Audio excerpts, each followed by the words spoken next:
Sonic Universe Issue 92. The very first panel is Vector narrating as if he's just about to fight the pirates, and we see the two teams running towards each other.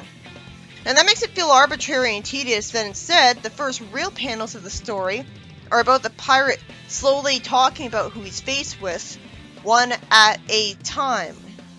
Is it really realistic that a pirate would have the slow, dignified, villainous speech?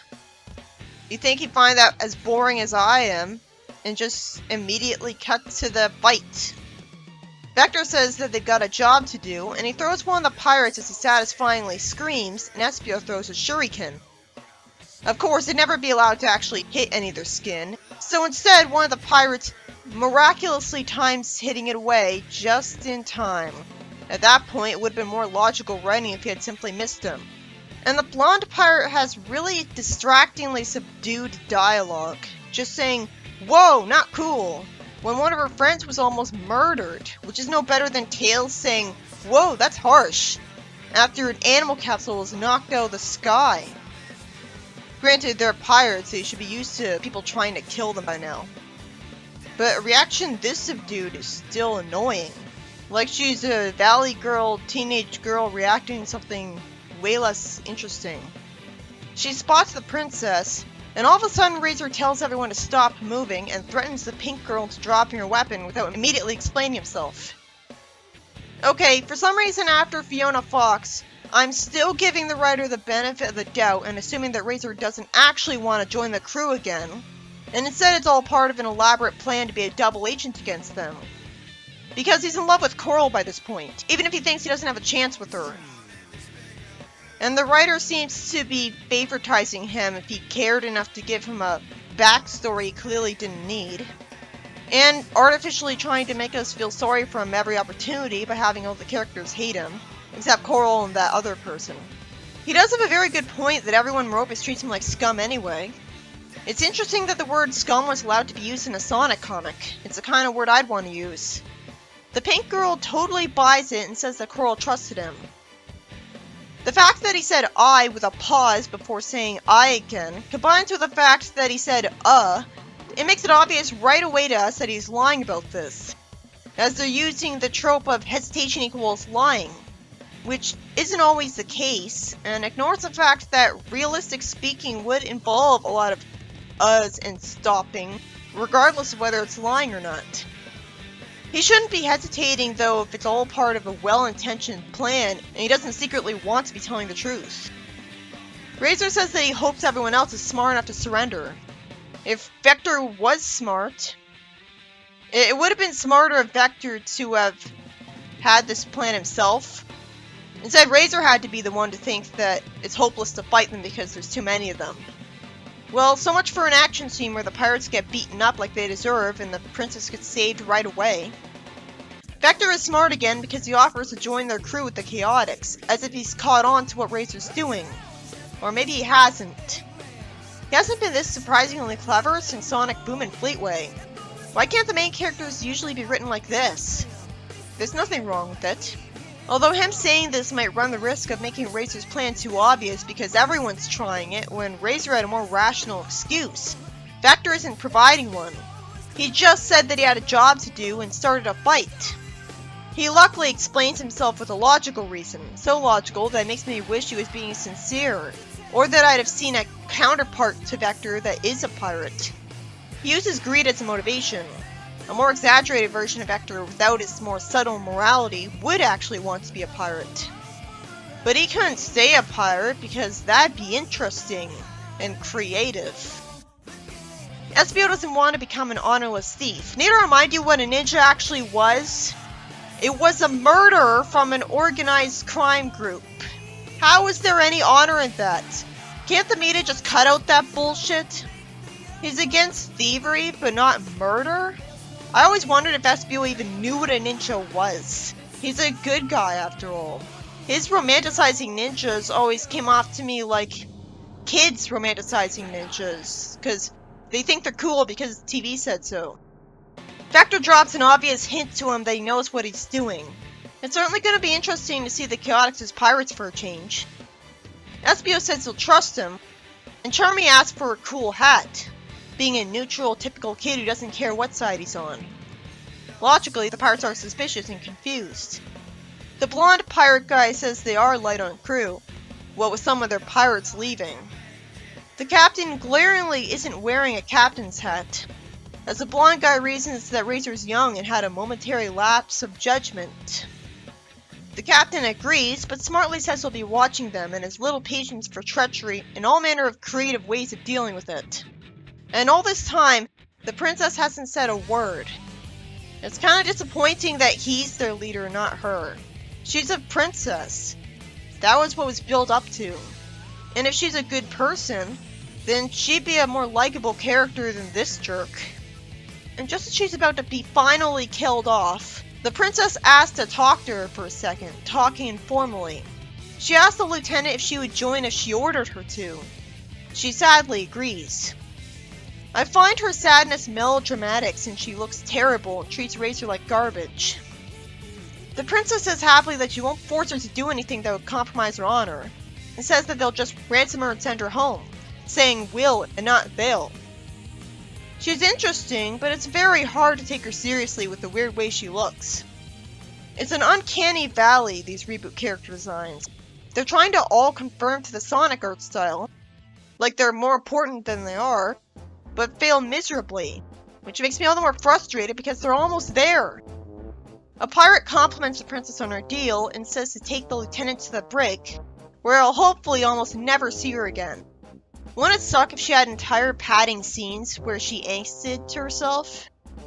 It sure is play the captain to not only humor the princess letting her talk to her instead, but also call her Miss Dina. He says Vector will come with him while the rest of the Chaotix will get acquainted with the ship, and I can't help but hear the music for the pirate ship in Wind Waker in my head.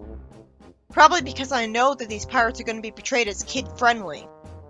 Though we saw them kidnapped, so at least they do something a pirate would do, which is more than can be said for the pirates in Wind Waker. The princess gets to talk with Vector. She says that it's sweet of the Chaotix to go find her. She was bored at school, so she wanted to see the world.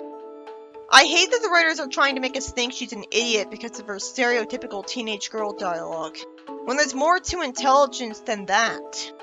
She's saying so, and there's so many different O's at once in it. That was unnecessarily annoying. She says that traveling is expensive, and I guess her logic was that her family wouldn't have given her the money. So she happened to meet Honey and started working with her, which let her make some money and hit the road. We don't even get to see her or get kidnapped, which makes this panel completely pointless. What a waste. It's like the artist was too lazy to... you'd think there'd be an entire scene devoted to seeing her get kidnapped because it's a major plot point in the arc. I'd rather see something exciting like that happen than see a bunch of panels where the characters are just talking and nothing's actually happening. We see the pirates spot her eating ice cream in the rain under an umbrella. Wait, why would a sea person not want to get wet anyways? She says that it's funny that she's still here. She says that the captain had these old sea charts, and the other captain, a female one, didn't know how to read freaking sea charts, so she left them behind. Wouldn't sea charts be pictures? Couldn't they look it up on Google Maps or something? I guess if they don't know the name of the place, then they can't look it up on Google Maps. It's just I'd expect pirates to be really familiar with all the islands in the nearby area, but I guess not. I guess seeing the shape of it alone isn't good enough for them. Learning the name of the island or sea in question would be helpful, but not if they don't know where the place is based on the name alone, so they'd have to do research anyways. She says that because she had trained as a priestess, she saw the sea charts and said that she could translate them. Why did she say that right away to the thieves that kidnapped her instead of wanting to spite them? They are being polite to her, and I guess that's why she likes them. Because she doesn't care to treat other people, just her. And she's so polite herself that she decided to help them on a whim. Vector says that it was worth more to the pirates to keep her around than ransom her. And he's called smart, which is more satisfying than it being a bumbling idiot. But why did she want to help them? It wouldn't have been forced if they saw her read them when she thought she was alone. The charts have led the pirates to all sorts of relics and treasures to make them money. There's nothing wrong with that. They gotta get food on their table somehow. At least this way they aren't stealing from people. Just putting stuff to use so it's just sitting there doing nothing. She should have explained that at some point. That it's more moral to help them with this than let them do other stuff for money. The captain says he won't be letting just anyone access the ship's control board, as he's holding a key. It makes logical sense that the ship would be more advanced than just a ship with a sail in it, since it's not ancient times. It'd be annoying to have to rely on the wind and hope it's blowing in the right direction. So I guess they have an engine for it. Espio's called antisocial because he doesn't tell the blonde girl's name right away, even though she's a pirate. I guess being too antisocial would give away that they don't really want to be there and aren't really loyal. I like that when he does tell her his name, she says, "Oh, good! Now I don't have to come up with an embarrassing nickname for you." Not that that's ever stopped me, yeah? And she calls the one who was thrown earlier a dweeb. Not that I'm gonna care about any of their names. I think this is a good story so far. Although it should have been explained better why the princess is helping the pirates if she's not in fact evil now. And instead just idealistic. Why couldn't Fiona have gotten this treatment? Out of complete nowhere, it turns out that Blade is Razer's sibling, even though they look absolutely nothing like each other. That was an ass pull right there. Is it even memorable that they're related? I guess it would be if they had a scene together. They could have easily not been related. And the blonde guy says that he raised them himself, calling them ill-tempered brats satisfyingly. Too bad the only one who calls them ill-tempered brats is a pirate. It's explained that Razer was found on the Knives Island on his own, trying to steal from pirates. Supposedly, the pirates were a big happy family, and he's told that this ship is all there is because everyone else went to join Eggman with Abyss. Supposedly, that goes against everything a bunch of thieving pirates believe in. Well, I guess that makes sense. They're just trying to survive. That doesn't mean they have to like a tyrant as a result. Like, just because they're kidnappers and thieves wouldn't necessarily mean that they wouldn't hate Eggman so much that they'd refuse to work for him on principle. But realistically, most of the pirates did work for Eggman because they don't care. Because they're already pirates. So they're willing to do anything to make money and benefit themselves. So being pragmatic enough to take advantage of Eggman makes sense. Razer then pads things out by causing drama, lampshading their hypocrisy. He decided that stealing was too low for him when they started taking medicine supplies that people needed. So did the pirates need to use them on themselves? Probably not, or Razer would have found it a bit more forgivable. Because they would have died otherwise. Medicine is probably harder to come by than food, water, and toilet paper. And maybe the logic is that if the medicine gets stolen, while there would be new medicine ordered and made, the patients might have to wait for it, possibly lethally. I always assumed that what Razer decided was too low for him was killing, which pirates probably had to do as well. Nope. I guess the writer was too gutless to have that be the case. That would have been common sense. You know, it would have made a lot more sense because, of course, he'd be used to stealing because he was an orphan, so he had to steal a necessity. It could be much easier to justify someone not wanting to kill someone. Stealing was the main thing he was doing. But at least this was a surprise that makes sense too. But come on, murder is worse than this. And it's hard to believe that they never killed anyone the whole time they were being pirates. Several years. Like, in all the years that they were doing this. Which would have made him leave a lot earlier. How many fights have they had? It happened by accident, at least. And he'd have to either leave or get used to it. I mean, wasn't he there for like over 10 years or something? Fortunately, Blade is a bit more human by saying that they got their medicine eventually. And they're willing to pay for it again. Although they shouldn't have had to pay for it again. That doesn't make any sense. If anything, you'd think that the pharmacists would be the ones having to pay again. Actually, won't the stolen medicine be insured? So they shouldn't have had to pay again anyways. Fortunately, Blade drops it after that, implying that he knows he was right. Too bad Blade manages to look even more distractingly bad than Razer does. At least Razer has the coloration of a shark. What's this thing supposed to be? I'm glad Razer says they didn't mean to hurt him. Blade says that people like them don't belong anywhere else and only have each other. And Blade has a point. And the pink girl didn't even know for a fact that he used to be a pirate, which would have justified her hating him better, instead of, oh, he's a vagrant, so he must be a criminal. If they all knew about his dark past from the start, it would have made sense, but instead it always seemed like they were just hating him because they were racists, and he's not from Europus, so he must be bad. I wish it was explained that this was why Miles stayed with the evil twins, because they won't be treated well anywhere else. Wait a minute, is Blade a girl? Because he has eyelashes and purple eyelids, which at first I thought was just a part of the design being awful and colored nonsensically. But maybe that was actually eyeshadow. It's hard to instantly tell that a character is a girl when they don't have long hair, or really any kind of feminine hairstyle whatsoever. And I'm only supposed to tell because of the eyelashes, which are a small part of the body. I care about the dialogue. That's the last thing I'm looking at. She should have been pink then. Like, the character designers are not doing a good job. This is the most basic thing you need to get right with any character ever. Don't confuse your audience by mean-spiritedly tricking them into using the wrong pronouns. The captain says that their course is set and they'll be arriving in the morning. At least his pirate dialogue isn't as completely ridiculous as Captain Metal's was, to the point of seeming distractingly unrealistic. I can kinda go with the flow here and believe that this is how a real person would talk. He says that since Vector attacked Dive, he should go help him secure the pink car to the deck. It was interesting that he was nice enough to want Vector to make it up to one of them, instead of not caring, and showed sympathy for him by calling him poor. Then he asked who's on supper tonight, when I'd expect a captain to have the say in that. So I guess he lets them decide who cooks to give them a little bit of freedom. It'd make them less likely to mutiny if he doesn't micromanage every single decision, because there's less room for error that way. That way one person can't get blamed for everything wrong.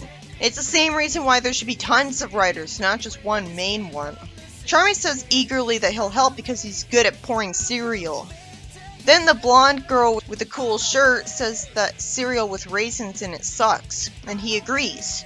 Then the big blonde guy plans on having a round of cards with them all, saying that it'll be just like old times. Why don't they do that anymore, though? Maybe Allah Baker is responsible for the majority of the story, because I've been waiting for the plot to suck, and so far it kinda makes sense. It's showing a human side to the pirates, which is realistic. It'd be even more realistic if we learned that they were stealing toilet paper like real pirates instead of just going after treasure like cartoon pirates. What is the likelihood that actual pirates would discover treasure? They're always on the surface of the ocean. But it is kind of boring that basically nothing is happening but the characters talking. But at least it's pirates and we're getting to know a bunch of new characters. The captain shows appreciation for the princess, saying that they'd be lost without her. And Vector needlessly apologizes to the pirate he threw earlier.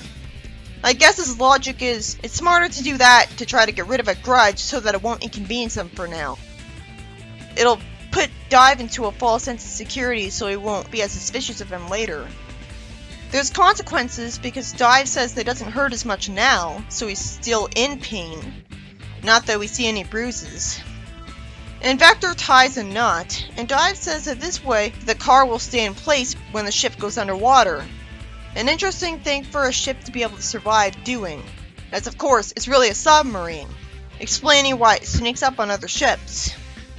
Dive asks him if he likes the sea, and that's why he decided to join, and then Vector stupidly says, huh? Instead of yes. Couldn't he have become a regular sailor? I guess he couldn't afford it, and got turned down. Dive gives himself a bit of character by saying that he loves the sea, and it calls him, and the captain understands. Then Espio goes to speak with the princess, saying that they've come to rescue her, and she's surprised that he's not really joining the crew. She says that's too bad because it's kind of fun. Is she gonna get him in trouble? She asks if Razer is in on it. She's smiling all nicely, so it would contradict her character to get them all in trouble, to side with the pirates. It seems like this is baking to backfire.